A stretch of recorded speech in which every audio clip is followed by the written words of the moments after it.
The great hall of the Galactic Council hummed with nervous energy.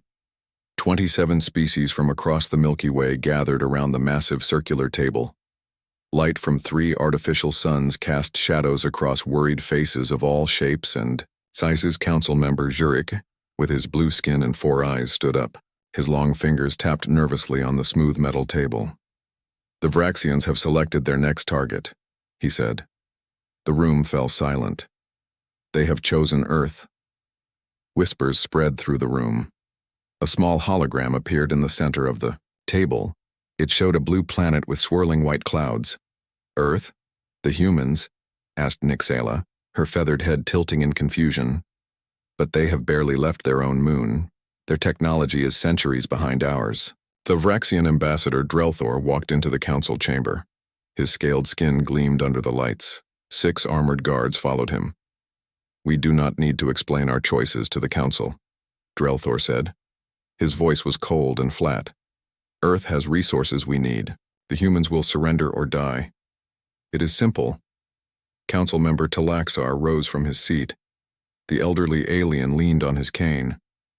"You must reconsider, Ambassador. The humans are young as a spacefaring race, yes. But our studies show they are unusual." Drelthor laughed. The sound was like rocks falling down a hill. "Unusual? They fight among themselves over imaginary lines on their planet. Their weapons are primitive. Our scans show they have no energy shields, no plasma weapons, no faster-than-light travel. The invasion will be over within one of their lunar cycles." On Earth, Dr. Olivia Bennett worked late in her NASA office. Her eyes were tired from staring at data all night. The radio telescope had picked up strange signals coming from just beyond Mars. She took another sip of cold coffee and adjusted her glasses. "This can't be right," she muttered to herself. The computer showed energy readings unlike anything seen before. She picked up her phone and called her colleague. Captain Alan Watkins was asleep when his phone rang. He grabbed it without opening. His eyes. "Watkins," he said, his voice rough with sleep. "Alan, it's Olivia. You need to see this data right now. Something big is heading toward Earth." 30 minutes later, Captain Watkins stood in Olivia's office, staring at the screens. His Space Force uniform was wrinkled from being put on in a hurry. "How many?" he asked.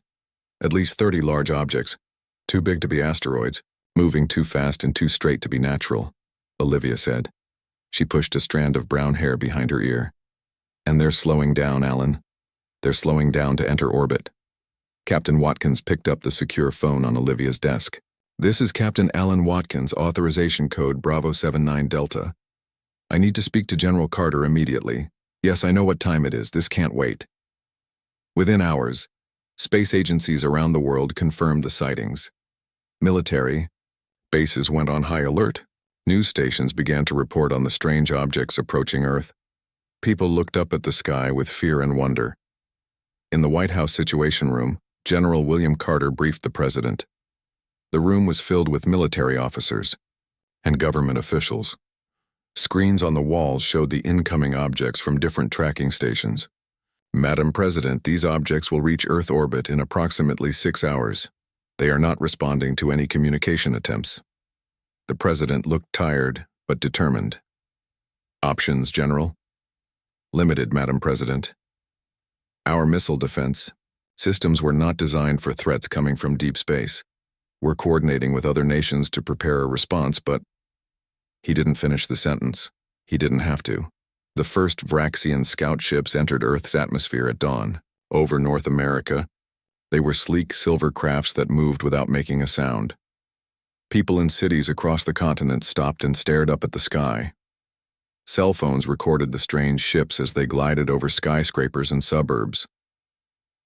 In Beijing, Moscow, London, and 100 other cities, similar ships appeared. There was no warning, no communication, just silent ships watching from above. Dr. Bennett and Captain Watkins stood on the roof of the NASA building, looking up at 3 scout ships hovering over the complex. "What do they want?" Olivia whispered. The answer came soon enough. At exactly noon Eastern Time, larger ships appeared in the sky. These were not scouts. They were warships. The first attacks hit military bases. Beams of intense energy destroyed aircraft, tanks, and buildings in seconds. Soldiers had no time to react. The Vraxian attack was perfectly coordinated across the globe. In the Galactic Council chamber, the members watched the invasion through their monitoring systems. Many turned away, unable to watch the slaughter. "This is wrong," said Jurek. "The humans have no defense against such weapons." "It is not our place to interfere," said another council member, though he too looked disturbed.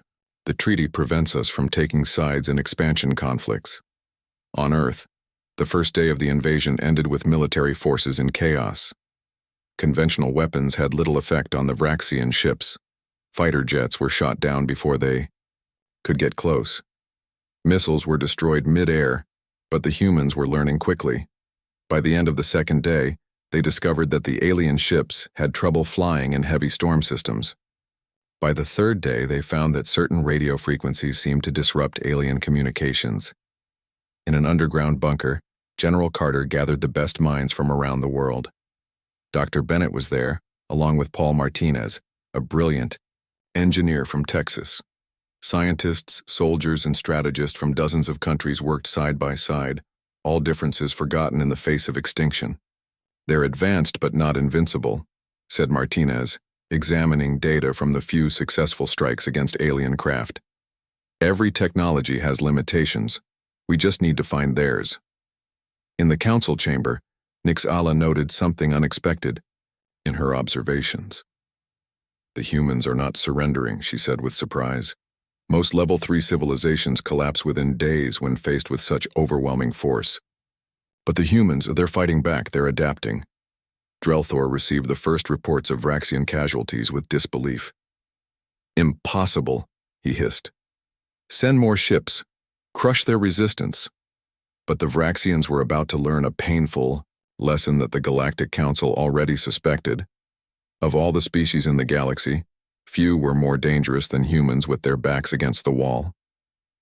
2 weeks after the first Vraxian ships appeared in Earth's skies, the world changed in ways no one could have imagined. Old enemies sat at the same table. Countries that had fought wars against each other for centuries now shared their military secrets. There was no more room for old hatreds when the entire human race faced extinction. In New York, the United Nations building had been destroyed in the first wave of attacks. The surviving world leaders met instead in a vast underground facility beneath the Rocky Mountains. They called it the Last Hope Bunker.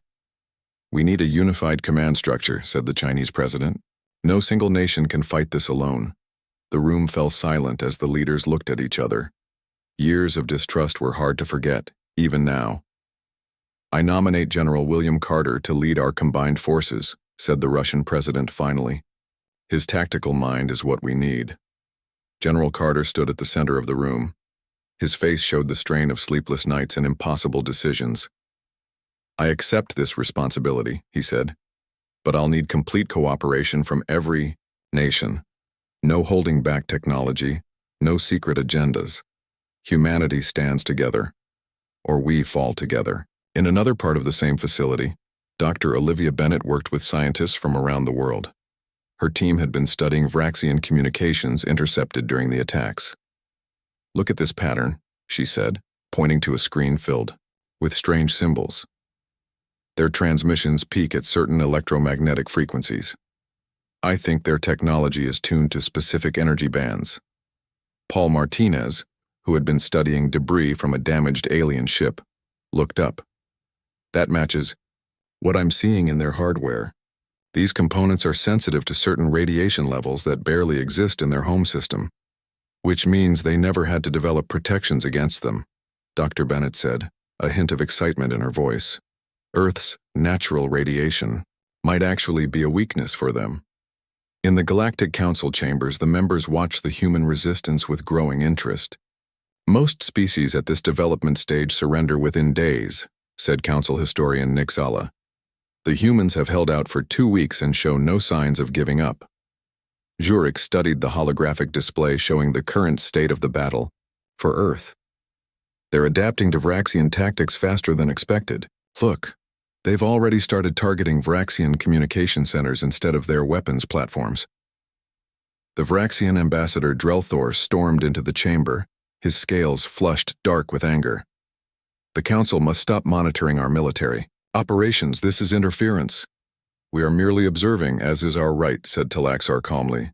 The treaty allows us to monitor all expansion conflicts. Drelthor hissed in frustration and left the chamber. Once he was gone, Zurich spoke quietly to the other council members. The Vraxians are concerned. The invasion is not proceeding as planned. On Earth, the first real human victory came unexpectedly. A joint Chinese-Russian strike force had deployed experimental electromagnetic pulse weapons against a Vraxian destroyer hovering over Beijing. The alien ship's shields flickered and failed.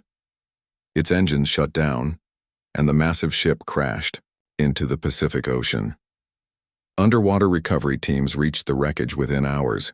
The ship was mostly intact. For the first time, humans had access to working Vraxian technology. Scientists from around the world gathered at a secure facility in Japan to study the captured ship. Dr. Bennett led the team examining the alien computer systems. Their technology is at least 2 centuries beyond ours, she said during a briefing with General Carter. But it's built for efficiency, not redundancy. They have few backup systems. Can we use any of it? Asked the general. Paul Martinez stepped forward with a piece of alien equipment. We already are. This is a Vraxian energy converter. We're learning how to adapt it to power our own weapons. Captain Alan Watkins, now leading Earth's first space defense force, joined the meeting via secure video link. My pilots report the Vraxians struggle to maneuver in heavy cloud cover and electrical storms. They've developed their technology in the vacuum of space, not planetary atmospheres. So Earth itself is our ally, said General Carter thoughtfully. Keep pushing on these advantages. We need every edge we can get. In orbit around Earth, Admiral Krazel, commander of the Vraxian invasion force, faced growing problems. His ships reported system failures at increasing rates. Human counterattacks, while primitive, were becoming more effective each day. These humans learn too quickly, he told his officers. We must increase the pace of our assault before they develop more countermeasures. His second-in-command looked nervous. Admiral, we've lost contact with Base 7 in their Nevada region. The humans may have overrun it. Admiral Krazel slammed his fist on the control panel. Impossible. Send in the elite guard. Kill any human who approaches the base. But it was too late. A team of human special forces led by Marine Sergeant Frank Johnson had already infiltrated the Nevada base. Moving silently through the alien structure, they planted explosives at key points. Remember the plan, Johnson whispered to his team. We need at least one of them alive for questioning. The attack was swift and precise. The human soldiers used the base's air ventilation system to deploy a gas that irritated Vraxian respiratory systems. In the confusion, they struck. Bullets couldn't penetrate Vraxian armor, but the humans had adapted. They used electric stun weapons that affected the aliens' nervous systems. When the battle ended, Base 7 belonged to humanity, and Sergeant Johnson's team had captured a Vraxian officer. In the Galactic Council chamber, the news caused an uproar. A Level 3 civilization capturing a Vraxian military officer? This is unprecedented, said Nixala, checking her data tablets. In disbelief, Jurek watched the holographic display with new respect. The humans are not fighting like a Level 3 civilization. They're fighting like survivors, and that makes them dangerous. Back on Earth, scientists began the difficult process of communicating with the captured Vraxian. Dr. Susan Kelly, a linguist, who had been working on decoding their language, made the breakthrough. They evolved in a low-gravity environment, she explained to General Carter. Earth's gravity is painful for them, and our natural radiation levels are harmful to their biology. So they're physically weaker than us, said the general. Despite their technology, yes, said Dr. Kelly, and they've told us something else important. The Vraxians didn't choose Earth randomly. They're after something specific. What do they want? Asked General Carter. An element, said Dr. Kelly, something they call nexium. Apparently, Earth has the largest deposits in this part of the galaxy. And they need it for their faster-than-light drives. General Carter's eyes narrowed. Then we need to find this Nexium before they do, and use it as leverage. The war for Earth was entering a new phase. Humanity was no longer just fighting for survival. They were fighting to win.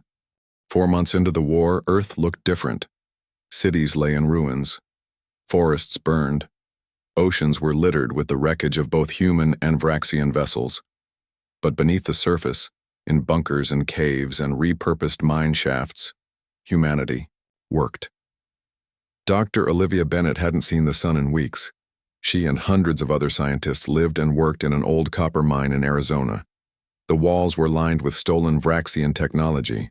The air smelled of coffee and sweat and determination. "Try the frequency modulation again," she told her team as they worked on a captured Vraxian communication device. "We need to break into their command network."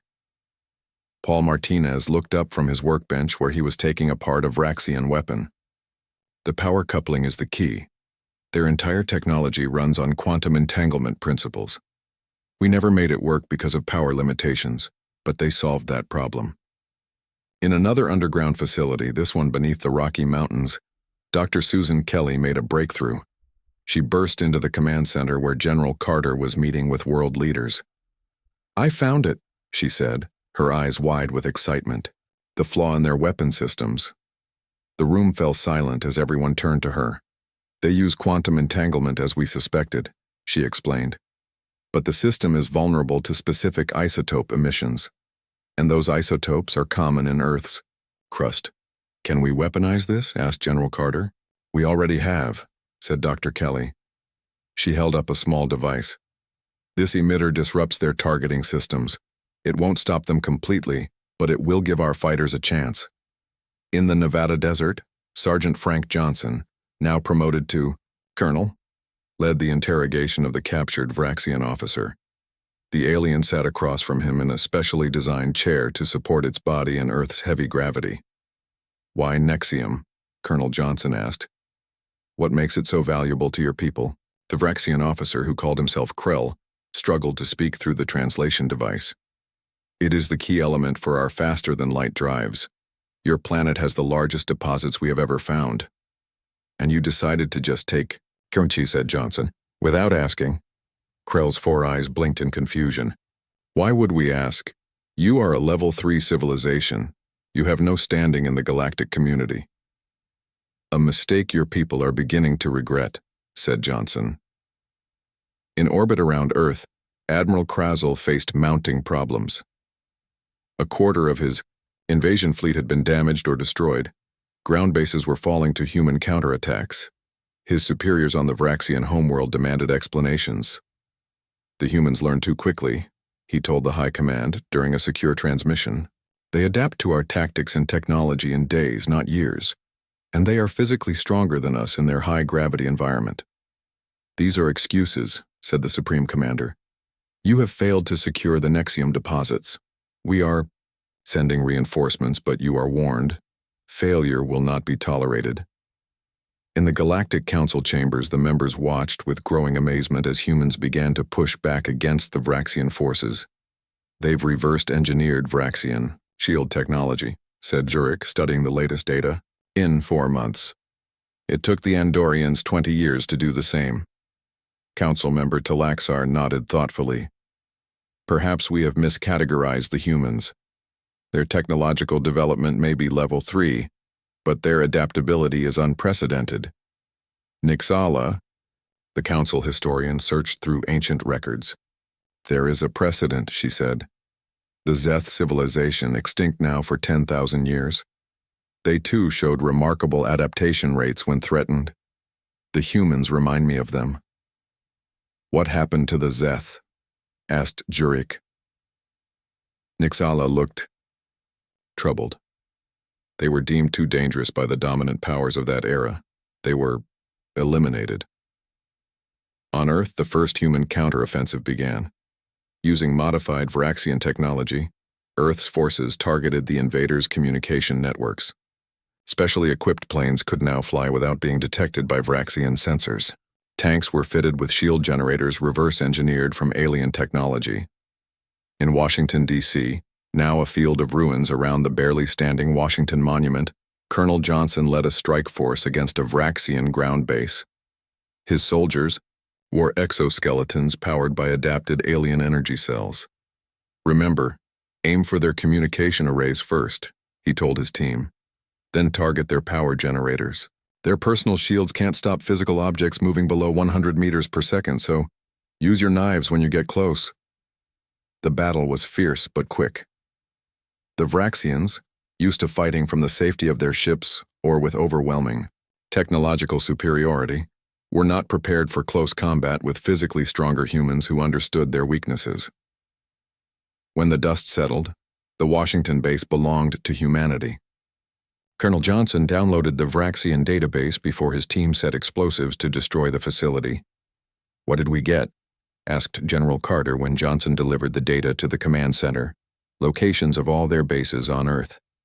Ship, positions, and most importantly, the exact locations of the Nexium deposits thereafter." Colonel Johnson pointed to a map. "The largest concentration is here, beneath the Pacific Ocean near the Mariana Trench." "Then that's where we make our stand," said General Carter. "If we control the Nexium, we have leverage." Dr. Bennett entered the command center with news of her own. "We've cracked their communication codes. We can listen to every transmission between their ships and their homeworld." "What are they saying?" asked the general. "They're scared," said Dr. Bennett with a hint of satisfaction. "They're requesting reinforcements. They didn't expect this level of resistance." In the Galactic Council chamber, an emergency session was called. The Vraxian ambassador Drelthor stood before the council, his scales pale with anger. "We demand the council censure Earth for illegal use of Vraxian technology. They have stolen our designs, our weapons." Zurich rose to respond. "The humans are defending their world against an unprovoked invasion. The council recognizes their right to use any means necessary for their survival." "They are just primitives," Drelthor shouted. "They have no rights under galactic law." "Perhaps," said Talaxar calmly, "it is time to reconsider our classification of humanity." On Earth, Dr. Susan Kelly led a team studying the Nexium deposits. The strange element glowed with a soft blue light. Under a microscope, its atomic structure shifted and changed as they watched. "It's not just rare," she told General Carter. "It's unique in the universe as far as we can tell. Its quantum properties are unlike anything we've ever seen." "Can we use it?" asked the general. "For our own technology?" "We're already working on it," said Paul Martinez, joining them. "I think we can adapt their faster-than-light drive designs to work with our own ships." "Faster-than-light travel," said General Carter quietly. "Even a month ago that would have seemed like science fiction." "The Vraxians gave us a terrible gift," said Dr. Bennett. "They forced us to evolve faster than we would have naturally, and now they're going to regret it." Outside the command center, workers were already building humanity's first starship using modified Vraxian designs. They called it the Hope. It was small, barely more than a test vehicle, but it represented something powerful: humanity's refusal to be confined to one world. The war for Earth was about to enter its next phase, and the Vraxians were about to learn just how dangerous humans could be when they took the fight to the stars. 1 year had passed since the Vraxians first appeared in Earth's skies. In that time, humanity had changed more than in the previous century. Cities were rebuilt with new materials. Vehicles ran on adapted alien power cells. Hospitals used medical technology that seemed like magic just months before. But the biggest change was in orbit around the planet. Earth's first true space fleet was taking shape. 50 ships of various sizes, built from a mix of human and reverse-engineered Vraxian technology, prepared for humanity's first coordinated counterattack in space. Commander Lisa Reyes stood on the bridge of the flagship Defiance. She had been a commercial airline pilot before the invasion. Now she commanded Earth's most powerful warship.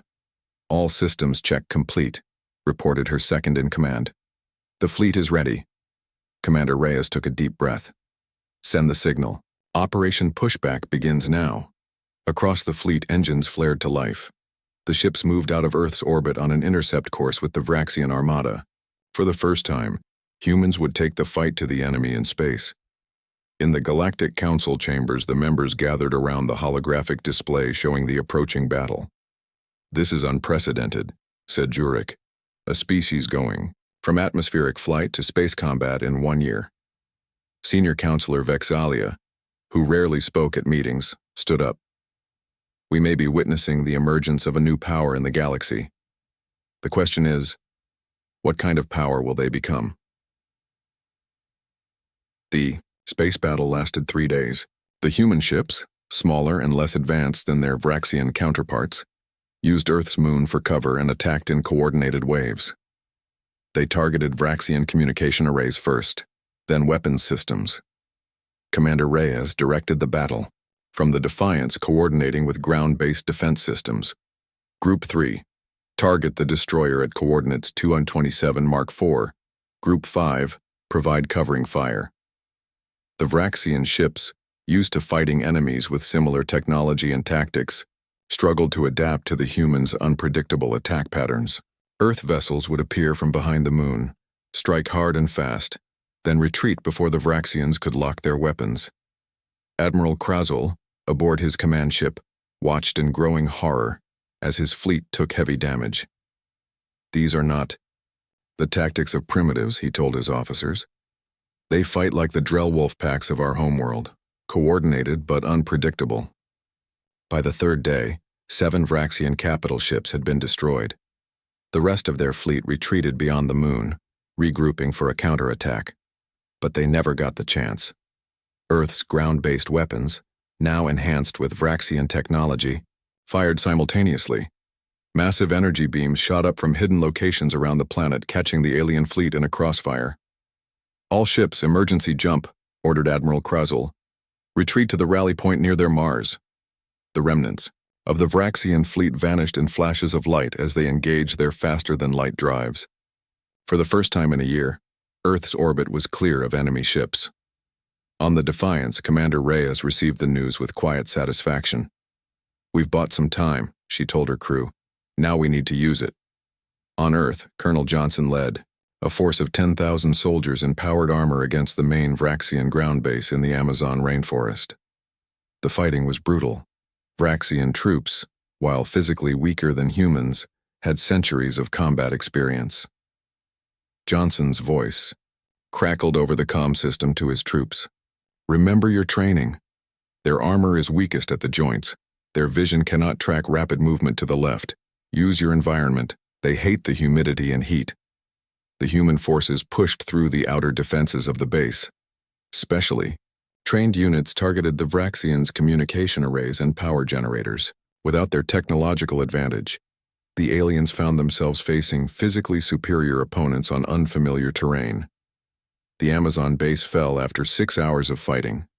Colonel Johnson immediately secured the command center. Intelligence. Officer Nancy Rivera began downloading the Vraxian database while technicians planted explosives throughout the facility. "What did we find?" Johnson asked Rivera. "Everything," she said, her eyes wide as she looked at her screen. "Their entire battle plan, reinforcement schedules, and this." She pointed to a file labeled in Vraxian script. "This is their main objective. They've been mapping the entire Pacific Ocean floor looking for the largest Nexium deposits." In the underground command center at Last Hope Bunker, General Carter received the news of the twin victories, in space and on the ground, with cautious optimism. "The Vraxians will be back," he told his officers, "and they'll be angry. We need to prepare for their return." Dr. Olivia Bennett entered the command center with Paul Martinez. Both looked tired but excited. "We've done it," she said. "The prototype is ready." "Show me," said General Carter. They led him to a secure hangar deep underground. Inside sat a small spacecraft unlike any built on Earth before. Its hull gleamed with a strange blue-silver metal. At its core was a drive system that pulsed with the distinctive blue glow of Nexium. "Our first faster-than-light capable ship," said Martinez proudly. "We call it the Explorer. It's small, just big enough for a crew of 5, but it works. We've tested the drive system in simulations." "How fast can it go?" asked the general. Based on our calculations, it can reach the edge of our solar system in minutes, said Dr. Bennett. Beyond that, we're not sure. The Vraxian data suggests it could reach nearby stars in days rather than years. General Carter walked around the ship slowly. This changes everything, he said quietly. If we can build more of these... We already are, said Martinez. Now that we have the design working, we can scale up production. The Nexium we've secured from the Mariana Trench deposits is enough to power 100 ships this size. In the Galactic Council chamber, an emergency session was called as news of the human victories spread. The Vraxian ambassador Drelthor was noticeably absent. The humans have achieved space travel capabilities far beyond what their development level should allow, said Nixala. They've adapted Vraxian technology and improved upon it. This is the consequence of the Vraxians' actions, said Zurich. They forced humanity to evolve at an unprecedented rate. Senior Counselor Vexalia spoke again. The Council must vote on a new classification for Earth. I propose they be recognized as an emerging spacefaring civilization with protected status. That would require the Vraxians to withdraw completely, said another council member. Precisely, said Vexalia. The alternative may be watching the Vraxian Empire fall to a species they considered primitive just 1 year ago. On Earth, preparations continued for the next phase of the war. The Vraxians would return with reinforcements, but humanity would be ready, and this time they would have a surprise waiting, a fleet of ships that could take the battle beyond Earth to the stars themselves. 18 months after the Vraxians first appeared in Earth's skies, the last alien ship retreated from the solar system. Humanity had achieved what the Galactic Council had thought impossible. A Level 3 civilization had successfully repelled an invasion by one of the most powerful empires in the galaxy. The cost had been enormous. Cities lay in ruins. Millions had died. The landscape of Earth was forever changed, scarred by weapons never meant to be used on its surface. But amid the destruction, a new world was emerging. Captain Alan Watkins stood on the bridge of the Unity, Earth's first true interstellar vessel. Unlike the small Explorer prototype, the Unity was built for long-distance travel. It carried representatives from all Earth nations and was armed with weapons reverse-engineered from Vraxian technology. Final systems check complete, said his second-in-command. All stations report ready. Watkins nodded. Send the message to Earth Command. Unity is prepared for maiden voyage. In the command center beneath the Rocky Mountains, General Carter received the transmission. He turned to Dr. Olivia Bennett, who now led Earth's new science division. Is it safe? He asked her. Sending our people out there into a galaxy we barely understand. No, she said honestly. But staying isolated isn't safe either. The Vraxians know where we are. Other species might come looking for Nexium too. We need to establish our place in the galactic community. General Carter sighed. You're right. Send the authorization and inform the Galactic Council representative that we're ready to receive them. For the first time in Earth's history, an official representative from an alien government would land on the planet by invitation. The Galactic Council had chosen Zurich as their ambassador to Earth. His ship descended through Earth's atmosphere and landed at a specially constructed facility in Switzerland, one of the few European nations that had escaped major destruction. During the war, a delegation of world leaders waited to greet him. President Maria Rodriguez of the newly formed Earth Alliance stepped forward as Zurich emerged from his vessel. Welcome to Earth, Ambassador Zurich. We are honored by your presence. The blue-skinned alien bowed slightly. The honor is mine, President Rodriguez. The Council sends its regards and its apologies. Apologies? Asked the President. For not intervening when the Vraxians attacked your world, said Zurich. We believed your species would fall or submit, as most do when faced with such technological superiority. We failed to recognize your potential. Colonel Johnson, now serving as the head of Earth Security Council, stood nearby. Maybe next time someone decides to invade a planet, they should check if the locals are willing to roll over first. Zurich's 4 eyes blinked in what the humans had learned was an expression of respect. A lesson the galaxy is quickly learning. Colonel, Your defense of Earth has sent shockwaves through the interstellar community. Later that day, in a conference room overlooking the Alps, Ambassador Jurek met with Earth's leadership. Dr. Bennett and Paul Martinez were present, along with Dr. Susan Kelly, who had become Earth's leading expert on alien languages and cultures. "The Council has voted to reclassify Earth," said Jurek. "You are now recognized as a Class 1 protected world with exceptional development potential. This status grants you certain rights under galactic law." "What rights?" asked President Rodriguez. "The right to your solar system and its resources, the right to develop without interference, and the right to representation in the Council, should you wish it." Martinez leaned forward. "And the Vraxians? What's stopping them from coming back with an even larger fleet?"